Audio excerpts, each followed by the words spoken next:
اور یہ بھی ایک کھیل ہے کہ آپ اپنے کروڑوں یا چند ارب بنانے کے لیے ملک کو اب قرضوں میں ڈبو دیں.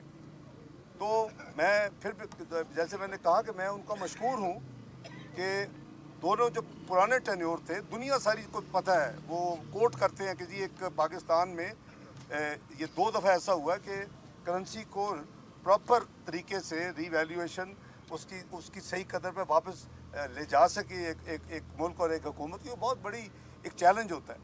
تو اس دفعہ شاید ان کو چونکہ تجربہ تھا 98-99 کا بھی, پھر 2013 2014 کا بھی, تو انہوں نے جہاز میں بیٹھتے ہی اپنا کام شروع کیا اور کئی ہفتے تک وہ گر رہا تھا روپیہ, وہ اس دن سے اوپر جا رہا ہے اللہ کے فضل و کرم سے.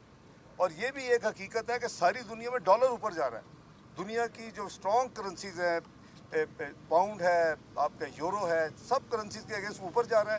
ایک پاکستان میں اللہ تعالیٰ کا معجزہ ہے کہ روپیہ اوپر جا رہا ہے اور ڈالر نیچے جا رہا ہے. تو الحمدللہ ایک منٹ 2600 ارب کا قرضہ پاکستان کا کم ہو چکا ہے. امیجن کریں کہ ہمارے ملک میں کتنا پوٹینشیل ہے. 2600 ارب کا پاکستان کا مجموعی قرضہ اور ادائیگیاں, اس میں کمی آئی ہے 1 روپیہ دیے بغیر. تو میں سمجھتا ہوں کہ اس ملک میں اگر صحیح کام کیا جائے اللہ تعالیٰ کے فضل و کرم سے, تو فیوچر جو ہے اس ملک کا برائٹ ہے. ٹھیک ہے, مشکلات میں سے گزر رہے ہیں. 4.25 سال کی جو بدترین معاشی پرفارمنس تھی, ہم آج اس کا خمیازہ بھگت رہے ہیں. یہ پی ڈی ایم کی حکومت جس میں پی ایم ایل این کے وزیر اعظم میاں شہباز شریف ہیں, ان کو رات دن ایک کرنی پڑی تاکہ پاکستان کو ڈیفالٹ سے قریب نہ جانے دیا جائے. تو دوسری آپ کو جو خوشخبری دی ہے کہ اس طرح کے اقدامات جو کیے ہیں, ابھی جمعہ 8 دن ہوئے اس ذمہ داری کو لیے ہوئے, تو آپ کو پہلی دفعہ مدت کے بعد خوشخبری دی ہے کہ قریباً 13 روپے پیٹرول کی قیمت میں کمی کی ہے, 12 روپے سے اوپر اپنا ڈیزل کی قیمت میں کمی کی ہے, kerosene oil, light diesel oil میں کمی کی ہے. کسی حکومت سے عوام یہی توقع کرتی ہے. تو میں سمجھتا ہوں کہ ہم پوری طرح تندہی کے ساتھ دن رات ایک کر کے کوشش کر رہے ہیں کہ عوام کے لیے بہتری ہو, لیکن اس سے پہلے معیشت کو ٹھیک کیا جائے. اس طرح آپ نے کل دیکھا ہوگا کہ یہ ہماری جو ایکسپورٹ انڈسٹری ہمارے لیے بہت یعنی امپورٹنٹ ہے, کہ انہوں نے آپ کو ڈالر کما کے دینے ہیں. وہ ایک اشتہار بازی چل رہی تھی اور وہ ان سے وعدہ کیا گیا تھا کہ 9 سینٹس میں آپ کو بجلی دیں گے اور 30 جون 2023 تک دیں گے. اب ان کو آپ ظاہر ہے کہ فنڈز کی بھی کمی ہے, وسائل کا بھی مسائل ہے, آئی ایم ایف کی پروگرام ہے, لیکن اس کے باوجود کل ہم نے افہام و تفہیم سے میں نے کہا یار اب ڈالر میں سوچنا بند کر دو, اس لیے تو انشاءاللہ ایسے جانا ہے روپے نے اوپر جانا. میرے ساتھ آپ روپوں کی بات کرو تو 1999 باٹا کا ریٹ ہے 1999 یعنی 20 روپے سمجھ لیں, اس پہ ہم نے ان کو لاک کر دیا. جو حکومت کی کاسٹ 30 آئے 32 آئے جو بھی آئے ان کو ہم 20 تاکہ آپ وہ کمپیٹ کر سکیں. یہ مشکل ترین حالات ہے ایکسپورٹ انڈسٹری کے لیے. وہ بہت خوش ہیں, بہت سیٹسفائی. اب بتائیں بھائی. یہ بتائیے گا کہ یہ جو پوری ایک اکاؤنٹیبلٹی کی ایک ویو چلی اور یہ کہا گیا کہ 300 بڑا احتساب ہو رہا ہے, اس کا سر اکنامک لاس کتنا ہے, معیشت میں ہمیں کتنا بڑا لاس ہوا ہے اس ساری احتساب کی موو کے دوران, اور یہ جو ایک موو چلائی گئی کہ ہم نے بڑا احتساب کر لیا, اس میں ہمیں آیا کیا ہے اور نقصان کیا ہوا ہے؟ دیکھیں بھائی, بات یہ ہے کہ جہاں بھی اس کے نتیجے میں یہ جو سیاسی انتقام پہ, میں احتساب کو کبھی میں نے اپوز نہیں کیا. اگر کسی نے غلط کام کیا مجھ سمیت تو اس کو اس کی قیمت ادا کرنی چاہیے, بدترین قیمت اس سے لینی چاہیے. لیکن آپ سیاست کے نام پہ انتقام کریں, آپ حکومت میں ہو تو صبح آ کے پہلے بلائیں ڈی جی ایف آئی اے کو, پھر آپ کسی نیب کے بندوں کو بلائیں, یہ فلاں کے خلاف یہ کر دیں, فلاں کے خلاف یہ کر دیں. تو اس کا نتیجہ یہ ہوتا ہے کہ ملک میں سیاسی عدم استحکام آتا ہے, جو کہ پاکستان میں تھا, جس کے نتیجے میں یہ حکومت پہ گئی اور تحریک عدم اعتماد جو ہے وہ کامیاب ہوئی پچھلی حکومت اور وزیر اعظم کے خلاف. تو اس کا آپ یہاں سے اندازہ لگا لیں کہ بھئی جو ملک 2017 میں جب یہ ڈرامہ ہوا, وہ بھی پولیٹیکل, سارا پولیٹیکل ایک چکر تھا کہ ایک پاناما کا جو ڈرامہ تھا, اس پہ آپ دیکھیں کہ اس وقت پاکستان میں مہنگائی کتنی تھی, 2% فوڈ کی. آپ کی جنرل مہنگائی کتنی, 4%. آپ کے جو ہے قرضے کتنے تھے, 25,000 ارب. آپ کی جی ڈی پی گروتھ کیا تھی, جو کہ بہت امپورٹنٹ انڈیکیٹر ہے, 6.3 5.8 تھا. بعد میں پی ٹی آئی کی حکومت اس کو ریوائز کیا, پروویژنل فگر ہوتا ہے. آپ کے فارن شیئر ریزرو پاکستان کی تاریخ میں بلند ترین تھے, ابھی بھی وہی ریکارڈ ہے. آپ کا روپیہ سٹیبل تھا. تو یہ جو چیزیں ہیں یہ वेस्टर्न वर्ल्ड के लिए ना बहुत बड़ी चीज़ होती है किसी हुकूमत की ये परफॉर्मेंस, लेकिन यहाँ तो फिर जब आपने टारगेट कर लिया कि आपको करना है, तो फिर आप एक बहुत ही नेक तरीन हो तो आपको फिर भुगतना पड़ेगा, और अल्लाह माफ़ करे कि ये अच्छी रवायत नहीं है। मैं इसीलिए 2013 में भी कहता रहा कि चार्टर ऑफ इकोनॉमी करो, चार्टर ऑफ डेमोक्रेसी में मेरा एक रोल था जो मुस्लिम लीग नून और पीपीपी ने की। पहले मोहतरमा बेनज़ीर भुट्टो और मियां नवाज शरीफ 2006 में, 13 मई 2006 लंदन में, उसके बाद तमाम पॉलिटिकल लीडर्स आए और इंक्लूडिंग इमरान खान, उसने भी साइन किया। मैं कहता था चार्टर ऑफ इकोनॉमी करो, सियासत मईशत के साथ मत करो, ये तबाह कर देती है मुल्कों को। वही हमारा हाल हुआ है कि आज बेचारा गरीब आवाम पिस चुकी है। आपकी महंगाई जो है 27% भी चली गई है।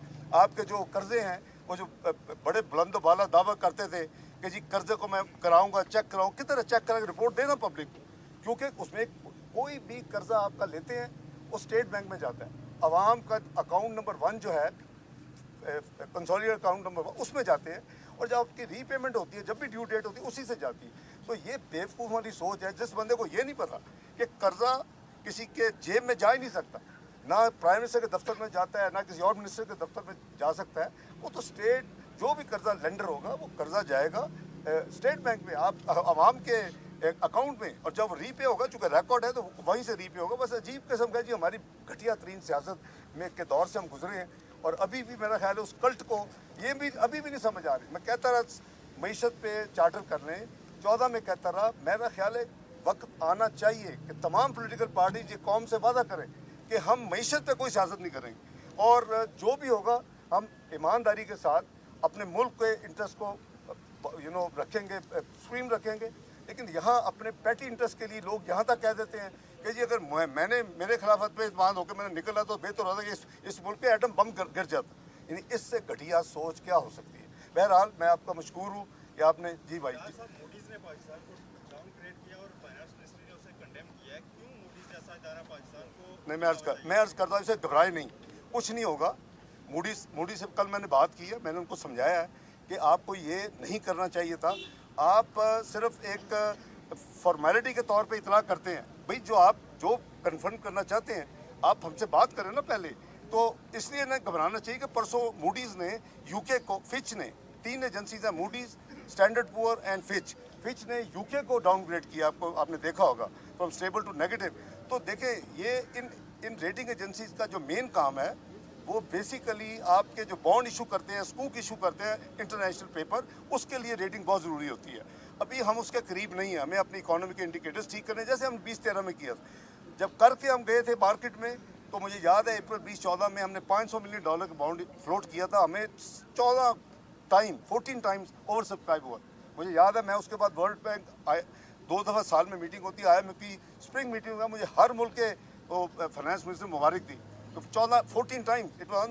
तो इंशाल्लाह उन्होंने किया, हमने भी अपना जवाब दे दिया। मैंने कल उनको ज़बानी भी कहा, लेकिन उनका प्रॉब्लम है कि एक दफ़ा उनकी रेटिंग एजेंसी का प्रॉब्लम ये एक दिन में नहीं हुआ, ये को पिछले कई महीनों से वो इस पे काम कर रहे होंगे। मैं अस्यूम कर रहा हूँ, मैं इंटरनेशनल अदारों में मैंने खुद भी ज़िंदगी में काम किया यूरोप में, तो वो अब उनके लिए अनडू करना नामुमकिन था। मैंने फिर उनको कह दिया कि अगर आप ये करेंगे, अगर आपको सिस्टम में गुंजाइश पैदा कर सकते हैं, वो मुझे मिल रहे हैं। वैसे ये हर दफ़ा जो भी एनुअल मीटिंग की स्प्रिंग होती है तो ये लोग टाइम लेते हैं, आपको मिलते हैं आगे साइड लाइन पे वर्ल्ड बैंक IMF में। लेकिन मैंने कहा कि अगर आप नहीं करें, इसको रोकेंगे नहीं, आपने मुझे मिलना है अगले हफ्ते, तो फिर मैं बिफिटिंग जवाब दूंगा। तो ये जवाब जो है हमने इसलिए दिया है कि जो उनकी उस ग्राउंड्स दी हुई हैं उन्होंने उस हमें डाउनग्रेड करने की, मैंने उसकी हर एक की चीज़ का जवाब कल फिर मैंने उनको बता दिया था।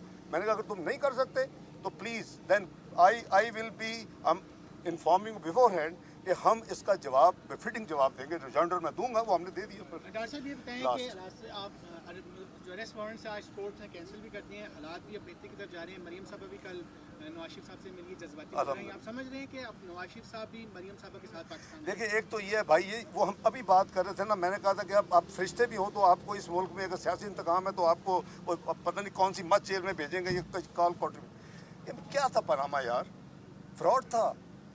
Panama was a fraud. Pakistan ने जो पे किया है बिलियंस ऑफ डॉलर, मैंने आपको इंडिकेटर्स बता दिए, उसको आप आज कंपेयर कर लें। वो जो कहा जाता था जी 25,000 का बहुत बड़ा कर्जा है, वो 44,000 अरब पे छोड़ के गए 4.25 साल में। यानी एक तरफ 70 साल का कर्जा 25,000 अरब, दूसरी तरफ 44,000 अरब। तो आप इमेजिन करें आज लोग क्यों पिस रहे हैं। पाकिस्तान की मीशत दुनिया की 18वीं मीशत बनने जा रही थी। सारी दुनिया के जो सरबराहान है बैनुल अक़वामी मालियाती अदारे के, वर्ल्ड बैंक का प्रेसिडेंट आया, उसकी चीफ एग्जेक्टिव आई, IMF की चीफ एग्जेक्टिव MD आई, आपके एशियन डेवलपमेंट बैंक का प्रेसिडेंट 2 दफ़ा। कौन सा मुझे 5 साल निकाल के दें कि कोई बैनुल अक़वामी मालियाती अदारों के इतने हेड जो है पाकिस्तान होके गए हों। तो ये पाकिस्तान की इज्जत थी और हमें दुनिया की global PricewaterhouseCoopers ने प्रोजेक्ट किया कि ये दुनिया की 18वीं मीशत बनने जा रहे हैं। आज हम किधर चले गए। अब इस 4-4.5 साल के कलील अरसा में हम 54th इकॉनॉमिक प्रोजेक्ट हो रहे हैं। शर्म का मुकाम है उन लोगों के लिए जिन्होंने पाकिस्तान को यहाँ पहुँचाया। तो पनामा का जहाँ तक तल्लक है, मसलन मेरा ले लें, मैंने कभी ज़िंदगी में 20 मिनट टैक्स रिटर्न नहीं की। वो मुझे कहते हैं मैंने 20 साल टैक्स रिटर्न नहीं दी। ये है पाकिस्तान और पाकिस्तान का सिस्टम। जब इसको ठीक करना होगा, हम अल्लाह को भी जवाब दें। आप इतनी बड़ी, क्योंकि मेरे ऊपर तो फाइलें नहीं है जो निकाल के तो फ्लोट कर देते, मेरे ऊपर केस बना देते, तो और कुछ नहीं हुआ। 20 साल टैक्स रिटर्न दी 1981 to 2001, और वो उसमें मैं मिनिस्टर भी रहा हूँ फेडरल, मैं उसमें मिनिस्टर ऑफ स्टेट इन्वेस्टमेंट भी रहा हूँ, मैं उसमें MNA भी 2 दफ़ा रहा हूँ। आप इस तरह के झूठ और घटिया हरकतें बंद करें। हमें अल्लाह को जवाब देना सबको, मैं मुझ समेत, तो हमें वो हमेशा सामने रखना चाहिए कि अगर हम किसी से ज्यादा। पनामा हुआ, ये जो है 20 अप्रैल की जजमेंट मेरा कोई नाम नहीं, पनामा पे पेपर में मेरा कोई नाम नहीं है। लेकिन जब मैंने जैसे कहा ना फंसाना हो तो ये तो सियासी इंतकाम लेने का पाकिस्तान में कोई मसला ही नहीं है। तो ये बनाया गया और वो आज देखे कि कितना टाइम ज़ाया हो रहा है। ये 10 मिनट का केस है। अब 5 सवाल है। जो JIT ने लिखा कि 20 साल नहीं दिए, बुलाएं FPR उनको कि 20 साल हैं कि नहीं है, यूज़ करेंगे रिटर्न, उसको बुलाएं, उसको पूछें कि ये एक्ट 93 में क्या नेटवर्दी जो आपके रिकॉर्ड वही चीज़ है जो उन्होंने लिखी है। आप 2009 तो मेरा मतलब है फिर केस क्या है। मैं उसका आपको एक इंटरेक्ट जब यानी उसका कह लें कि सपोर्ट देता हूँ। ये आपने देखा कि कुछ कार्टून आके हर 2 हफ्ते के बाद जो पिछली गवर्नमेंट ने जी 2 महीने में हम ला रहे हैं जी, 3 महीने में ला रहे हैं, इंटरपोल एक हाइप क्रिएट की हुई। किधर है वो इंटरपोल, किधर है वो 2 फ्लैट जो कहते हैं लंदन में निकला है। सब झूठ और फ्रॉड। ये ऐसे फ्रॉड, अल्लाह पाकिस्तान को बजाय ऐसे फ्रॉड लोगों से, ऐसी फ्रॉड हुकूमत। तो मैंने वो अपनी वही रिटर्न्स इंटरपोल को भेजी। इन्होंने यही केस भेजा जो हम इधर आज गए हैं। और उन्होंने क्या किया, उन्होंने मुझे क्लीन चिट भेजी सब चेक करके। उन्होंने कहा जी आपका बिल्कुल अर्जी सी का पाकिस्तान की इमरान खान की हुकूमत को उन्होंने इनकार किया, उनके मुंह पे थप्पड़ मारा। और सारी दुनिया के मेंबर जो हैं इंटरपोल को लिखा कि पाकिस्तान की हुकूमत के कहने पे जो अपने इमिग्रेशन सिस्टम में इसहाक डार के खिलाफ जो लिखा उसको डिलीट करें और डिलीट करके कंप्राइज दें। ये अल्लाह का एक निज़ाम है। इसमें पता नहीं क्या मसला है, लेकिन अल्लाह ताला में तौफीक दे सबको कि हम ईमानदारी के साथ इस मुल्क की खिदमत करें। और अल्लाह के फजल करम से हम पूरी कोशिश करें कि आवाम के जितनी खिदमत हो सकती है। बहुत लोगों ने इस पर भी मुझ पर एतराज़ की, अभी इन्होंने दे दिया है, बजाय खुश होने के और दुआ करने के अल्लाह और यानी हमें तौफीक दे के। बहरहाल अल्लाह ताला के फजल करम से आप सेफ हैंड्स हैं, कोई मसला नहीं है और इंशाल्लाह पाकिस्तान की मैशत बेहतर होगी। बहुत शुक्रिया। अस्सलाम वालेकुम।